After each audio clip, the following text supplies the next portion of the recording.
So your first sense on the global macroeconomic outlook? Well, I mean, in April, we downgraded global growth from 4.4% to 3.6%. And that zero point 0.8 percentage point downgrade was almost entirely because of Russia's invasion of Ukraine. And so it's having highly consequential effects on the global economy. We've downgraded growth for like over 80% of the world. And we have upgraded inflation for almost all of those countries too, because we've had commodity prices going up, food, energy. So cost of living is going up. We are seeing China slow down, China's growth slow down. Most recent numbers showed a very severe hit from the lockdowns, and the real estate sector in China is also slowing. So the combination, we're in a world where growth is weakening and inflation is up, and central bankers are just grappling with this with higher interest rates. In your view, how do these geopolitical challenges impact the India growth story? Because it seemed for a while that India was poised for a takeoff, setting up for a healthy investment cycle, and then suddenly you have this global shock. So how is this impacting India in your view? So India came back to its pre-pandemic level of GDP around March of this year, maybe slightly higher, and was continuing to recover. Now, the problem, of course, is India is also an importer of several commodities, and oil prices going up. The concern with coal and the shortages on coal are a major concern for the Indian economy.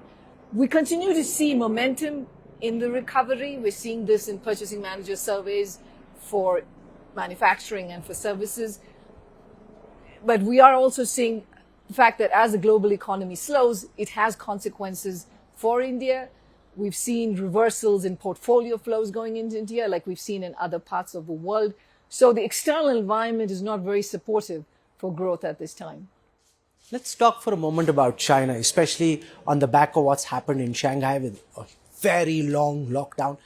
To what extent do we have a number in terms of how it's impacting the overall Chinese growth numbers for this year, and how, because of how important China is for the global growth engine, how that's impacting the global growth story? So for China as another country, we downgraded growth quite significantly in April. We brought it down to around 4.4%. And that was because of the fact that they had far more outbreaks of COVID. They were putting more lockdowns. The lockdowns have now gone from being more targeted to being much more broad-based. And that took a big hit. Retail sales, for instance, took a big hit this April. So I do think that there are serious downside risks to our forecast for China at this point. China has spillovers to the rest of the world. It is a very big part of global trade. And so when China slows down, you see especially countries in the region, Asia, East Asia especially, that get affected negatively by it. Supply chain disruptions are another important factor. One of the reasons that has fed inflation around the world. And this is going to continue because of that. But even countries in Europe, like Germany, that are manufacturing hubs and that trade a lot with China, are going to face the spillover from China slowing down. If you like the video, do like, comment, share and subscribe.